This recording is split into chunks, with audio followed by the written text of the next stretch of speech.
I love Chicago. I love everything about it. I love the architecture. I love the restaurants. I love the people. But maybe more than anything, I love Garrett's popcorn. Seriously, if you've never had the Chicago mix, it will change your life. Like, literally change your life. So I go down to the city any chance I can get. I love spending time down there. The frustrating part of that whole thing, though, is getting there.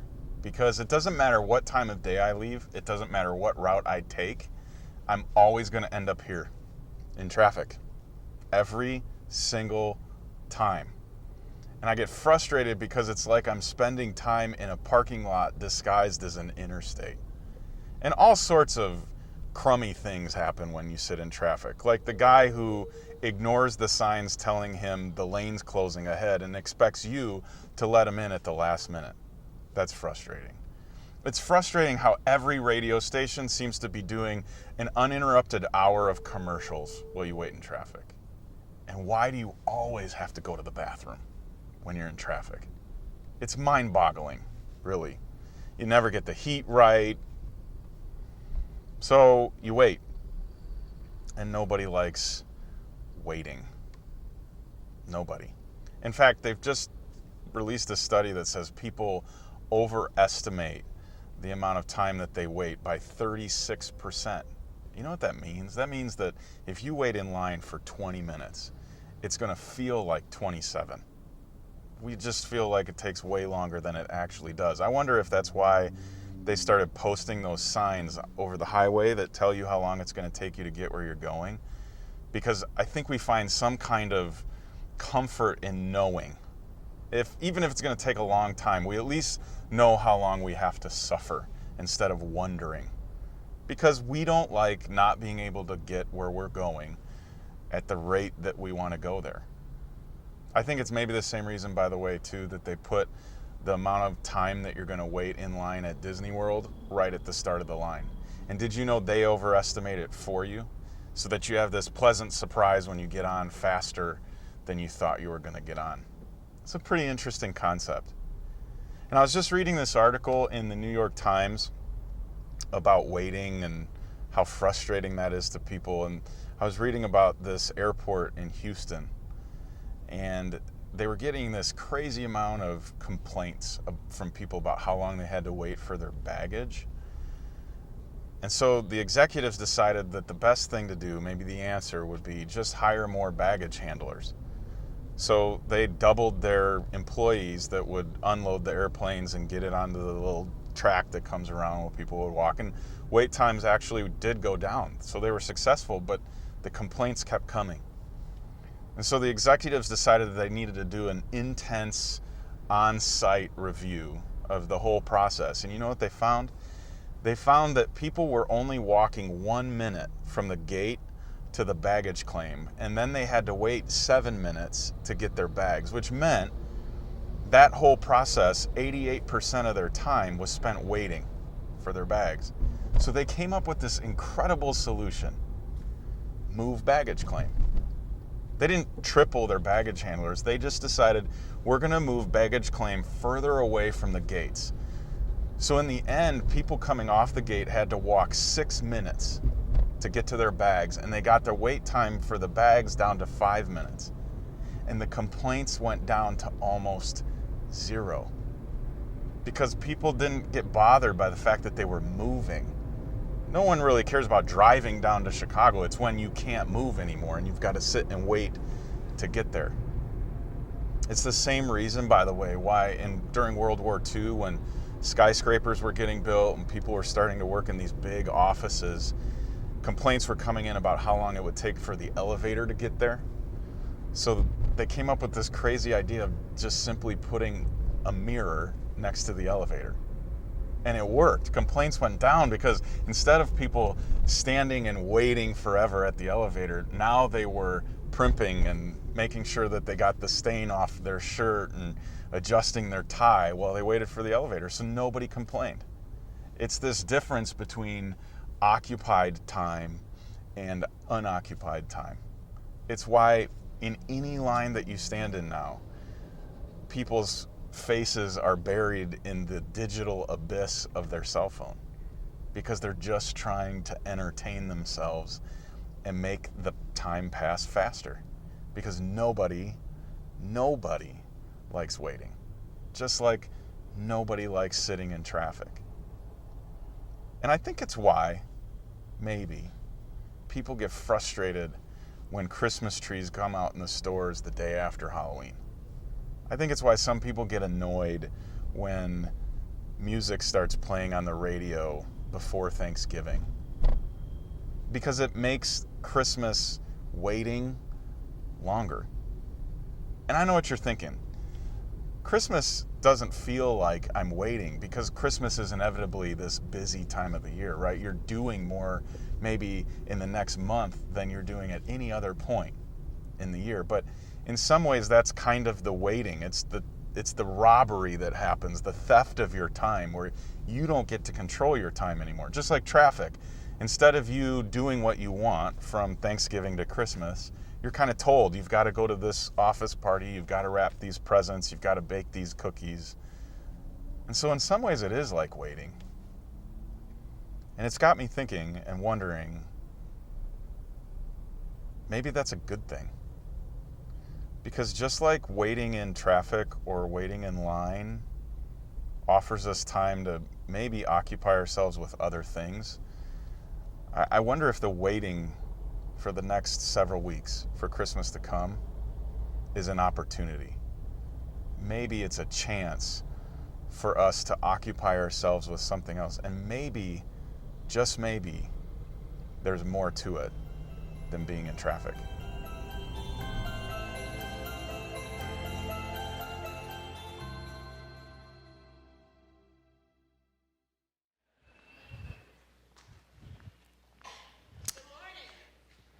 Good morning. And there's a group of people who understand or understood waiting like no one else. This is the nation of Israel. Because a long time ago, Israel was given a promise. They were given this promise of hope and restoration and a king and the bad stuff being gone. But they had to wait. They had to wait for a long, long time. We can read about this promise in the book of Isaiah, and we're going to be in chapter 9 this morning if you want to turn there with me. Because I want to take a look at this promise and understand it in the context that it's given. Because that's going to point us towards this idea of being stuck, waiting for something else to happen so that we can get what we want. So understand the situation that Isaiah is about to speak into for God. Israel has been split into two kingdoms. There's the northern kingdom and the southern kingdom. And the northern kingdom is still known by Israel. The southern kingdom goes by Judah. And the northern kingdom, Israel, has recently been taken over or sieged by a nation called Assyria. And so reality for Israel is not pleasant or fun or hope-filled at all. By all circumstances, it's a bad situation.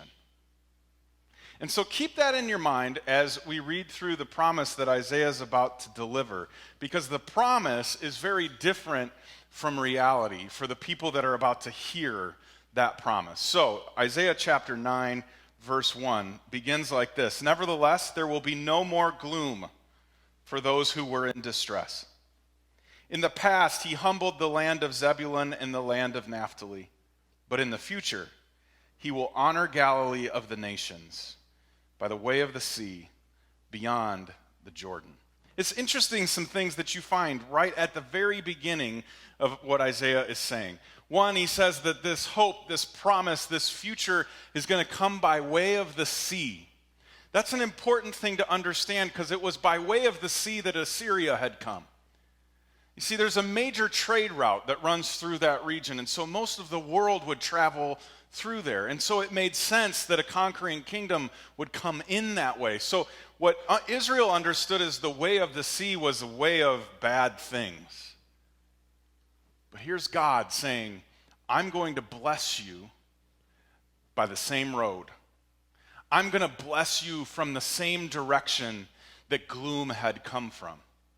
And he mentions these two ancient cities, right? Zebulun and Naphtali, who had historically been known for their bad luck.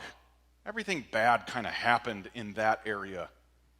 And what God starts to say is, I'm going to do something that's the complete opposite of what you've known as reality.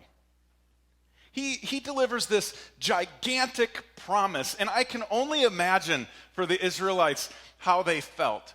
It was probably so exciting. Think about that. If your circumstances were bad for a long period of time, and someone came around and said, hey, they are about to get better, it would be like Christmas Eve. I think what the Israelites were experiencing was Christmas Eve, this promise of something great coming. I bet they couldn't sleep. I bet they couldn't think straight. I don't know if they had visions of sugar plums in their head, but I bet they were excited because there was this promise of good coming their way. And it goes on in verse 2. The people walking in darkness have seen a great light. On those living in the land of deep darkness, a light has dawned.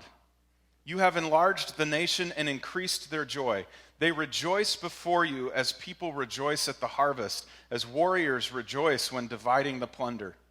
For as in the day of Midian's defeat, you have shattered the yoke that burdens them, the bar across their shoulders, the rod of their oppressor.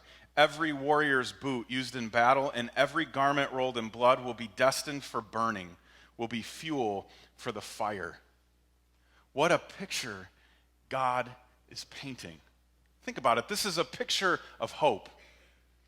It's a picture of a future that they want, and that's important. They want this sense of hope in their life. And so they're holding on to this picture that God is promising because it's also a picture of victory. Very definitive victory. So victorious that God says you will actually be able to get rid of all of your war instruments. You just won't need them anymore. Burn your boots because it's going to be done. So it's also a picture of peace. What a promise that God is giving to Israel. And did you catch the tone that he uses? It's a tone of certainty. Notice how he talks most of the time in present tense. This is going to happen. A light has dawned, or at the very least he says this will happen. Not might, not could, it will be. Right? He says it will be destined. It will be fuel for the fire. It's this certainty that God's talking about. And there's this sense of imminency. In other words, it's about to happen.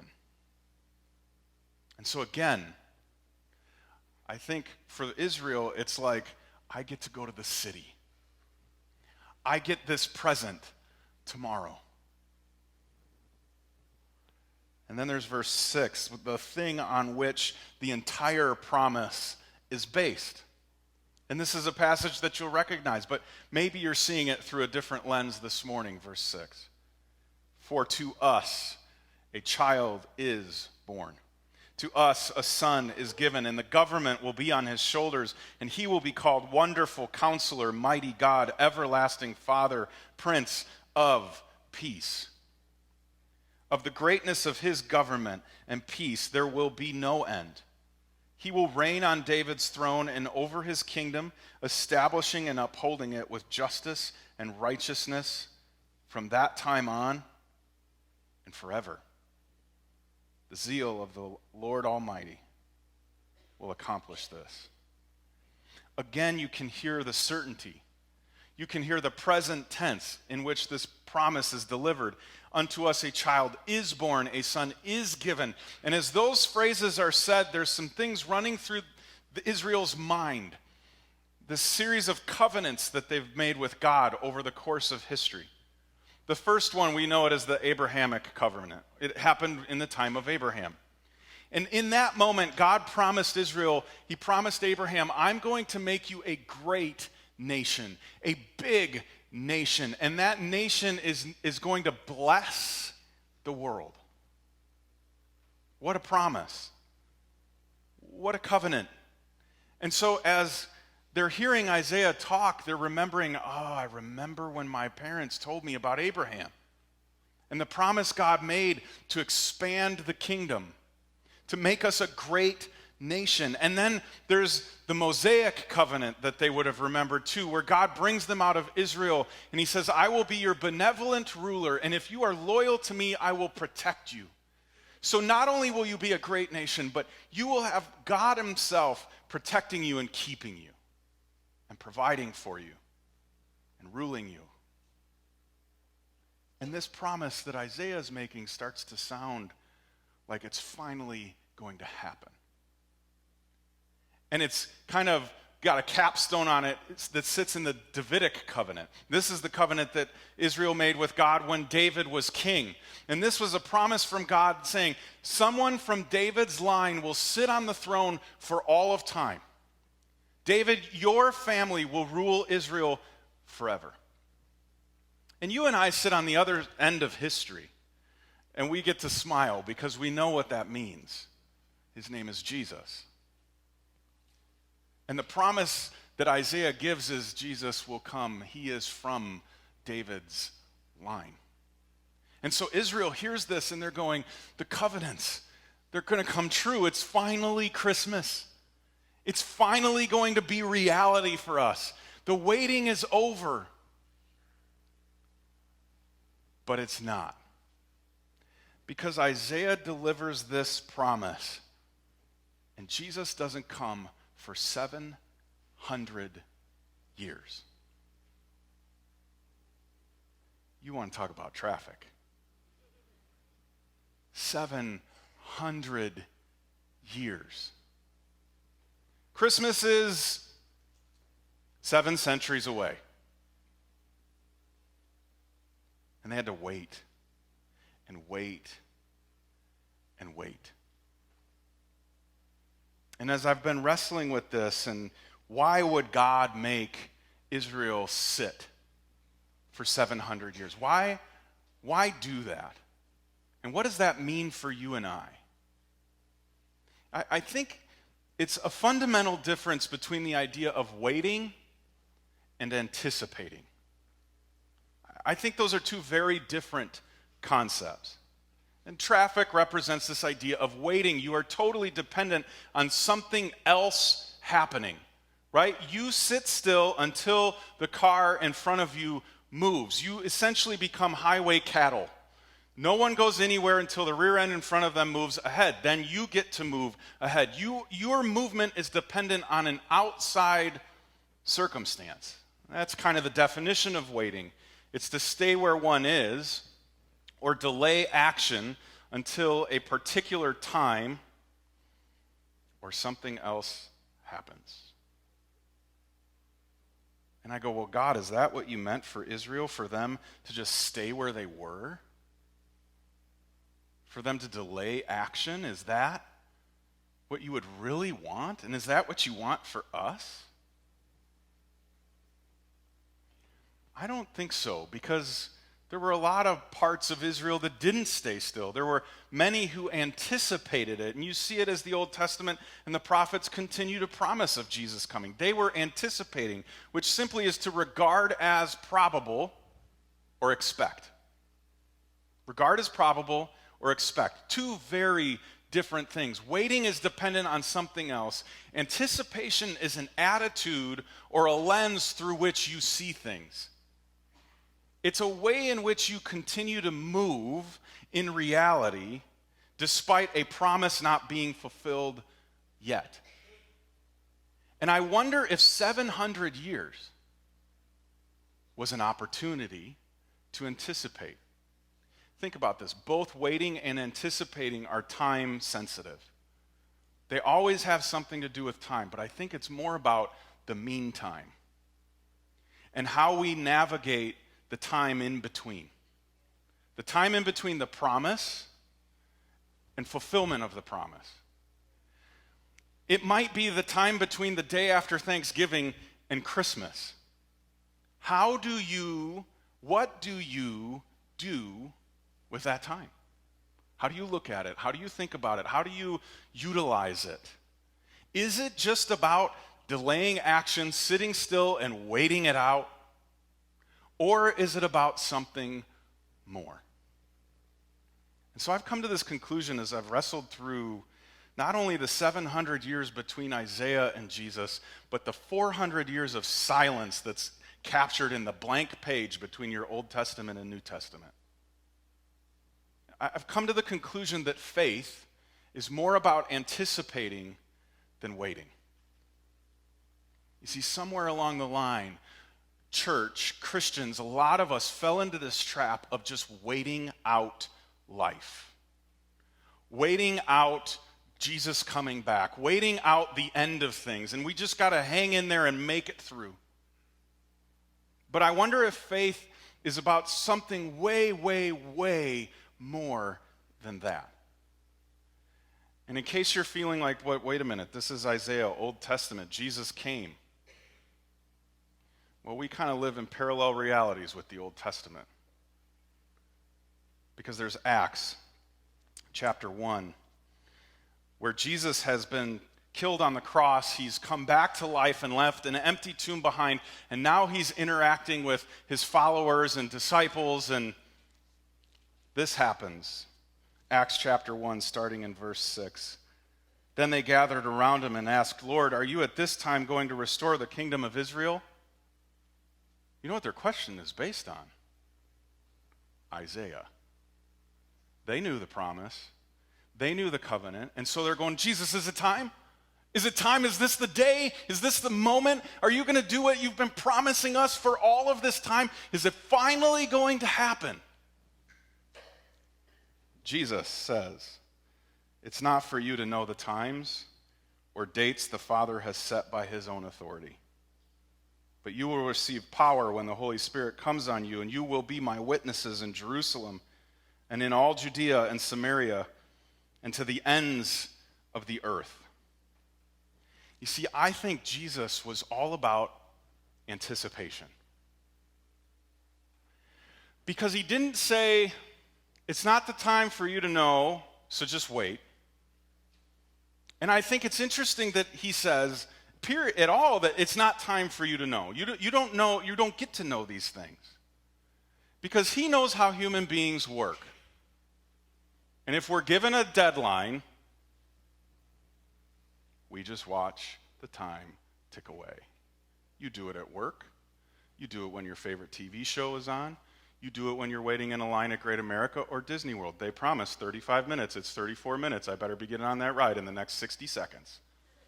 This is how we do. If we have a deadline, if we have a time in which we're promised or guaranteed something is going to happen, we start staring at our watch.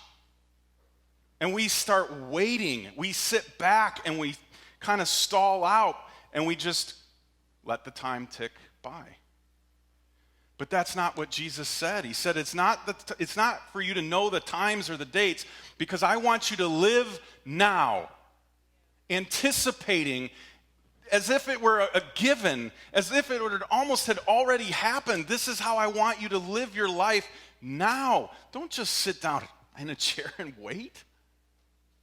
He says, I want you to be my witnesses. There's a degree of action in that word. And then he says, I want you to go all over and be my witnesses. It's like I've got stuff for you to do. I've got things I need you to do. Anticipate. Regard as probable, expect it, and get busy. This happens in verse 9. After he said this, he was taken up before their very eyes, and a cloud hid him from their sight. They were looking intently up into the sky as he was going, when suddenly 2 men dressed in white stood beside them. Men of Galilee. Isn't it interesting, by the way, that they're in the region that the promise Isaiah had made? Men of Galilee, they said, why do you stand here looking into the sky? This same Jesus who has been taken from you into heaven will come back in the same way you've seen him go into heaven. I love this scene. Can you just picture the disciples? Jesus ascending and them with their mouth open like this. And I bet they stood there for a long time. And I bet Peter leaned over and goes, "What do we do now?" And they probably stood and stood and stood, and then these guys, these angels, show up. And they go, "What are you doing? Why are you waiting?" It's not what he told you to do. He didn't tell you to stand here and stare at the clouds until he comes back down. He said, "It's guaranteed. I will come back. Now go be my witness. Anticipate my return by going and being my witness. Help other people expect it. Help other people understand that it's probable." It's this fundamental difference between being active and passive. It's why the time tricks that the airport in Houston used worked. It's why the mirror by the elevator worked. You're never going to get on an elevator the same way again. But the reason it works is because when we're actively waiting, we're anticipating versus passively waiting. Passive, just standing there, tick, tick, tick, tick, getting more and more frustrated, versus occupying ourselves with something else. In the case of the mirror, it's ourselves. In the case of the baggage claim, it's walking. But it's about more than just standing still and being dependent on some other event happening. And I think that that's what Jesus is getting after here. He's saying faith in me is more about anticipating than waiting. It's about anticipating my second advent. Today is the beginning of Advent. And that's a churchy word. Big word for waiting, expecting the arrival of an important person. 5 weeks every year. And I think it runs parallel, and I think the Old Testament and the promise to Israel and their having to wait runs parallel to you and I having to wait for the second advent. I think that you and I have been given a promise of a great future that's at the end of a long line. A great promise that's at the end of a long wait. And the thing we have to wrestle with is, how will we navigate the meantime? How will we go about the promise of a great future and the great future being the great now?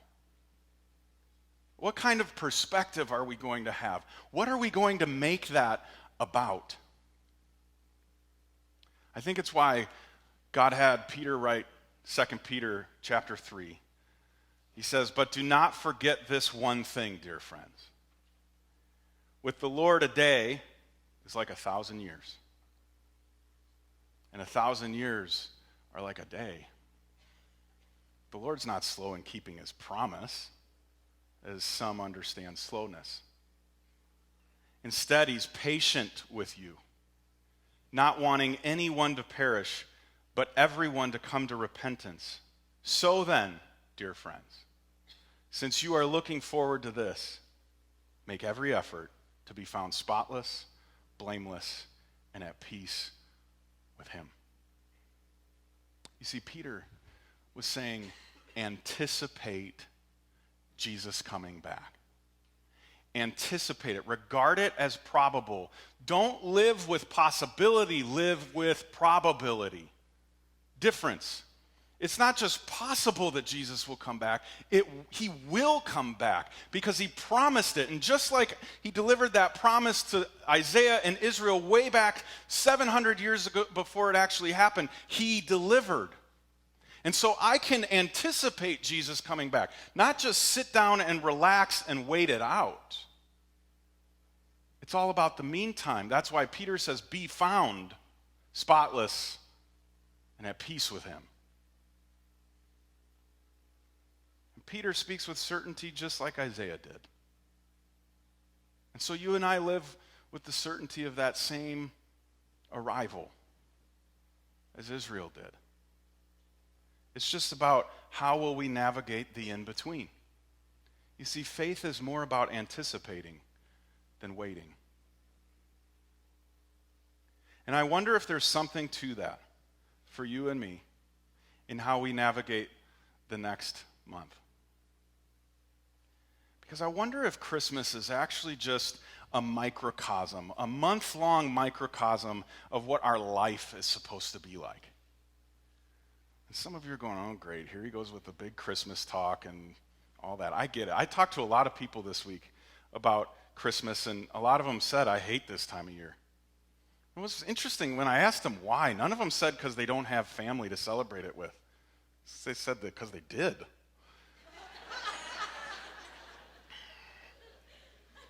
It was never about how bored they get. It was about how stressed they get and busy they get and all of that. And just like sometimes traffic robs us of the freedom we have in time, sometimes that is what Christmas feels like. We get robbed and we have to sit in traffic until we finally get through the day. Because most of us aren't counting down to the 25th, we're counting down to the 26th. Just get it over. Just get there. We're waiting. But I wonder if we started to look at the next 26 days, there's 26 days left until Christmas. What if we started to look at that as an opportunity to practice anticipation? I wonder if that's why the next month gets so full. Because each of those things that you do, whether it's bake cookies, wrap presents, go shopping, go to the office party, what if those are little opportunities along the way that God gives you to anticipate his arrival? And we practice this first Advent as getting ready for the second Advent. What if it's both then and now? What if it's both today and tomorrow that we're practicing, getting ready for, preparing for, anticipating? What if it's not about just waiting it out? Delaying action until something else happens. Because the promise that we live with is that tiny little phrase in Acts 1, he will come back. And so whether we recognize it or not, whether we consciously think about that, you and I are either waiting or anticipating Jesus coming back again. And Christmas really is a month of practicing anticipation, of getting ready. So what if for the next month you didn't just survive? What if for the next month you didn't just wait it out? But you looked at all of the stuff that you've got to do, all of the places you've got to be, all of the hugs that you've got to give as anticipation of a very important person arriving. This might sound silly to you, but what if every day we lived like it were Christmas? And that's not me trying to be goofy and in the Christmas spirit. Don't think Christmas like Hallmark has told us to think Christmas. Think Christmas like the arrival of Jesus. What if you and I lived every single day in anticipation of Jesus coming back? So that when he does, we are found spotless and blameless and at peace with him. What if we decided we were going to stop sitting and waiting? Because we do. We have in Revelation, I mean, some people go to Revelation and we get caught up in like, well, it's all going to burn anyway, so might as well wait. By the way, I think prophecy is all about hope for today. Because you know the end of the story. It's a guarantee. It's a promise. So you can anticipate that by filling each moment of your life, filling each day of Christmas preparation with this idea of anticipation of the greatest moment ever. See, it's not about waiting, it's about anticipating. It's about redeeming the time between. That's what God was promising in Isaiah. I will take the road that brought terror and I will make it into a road of promise and hope. I will take cities that are historically known for being broken and should be pitied into being towns where the greatest love act of all time will come from. I'll take your brokenness as a nation and restore it. It's about redeeming and anticipating the redemption. So what if this Christmas you just lived that out every single day? Let's pray.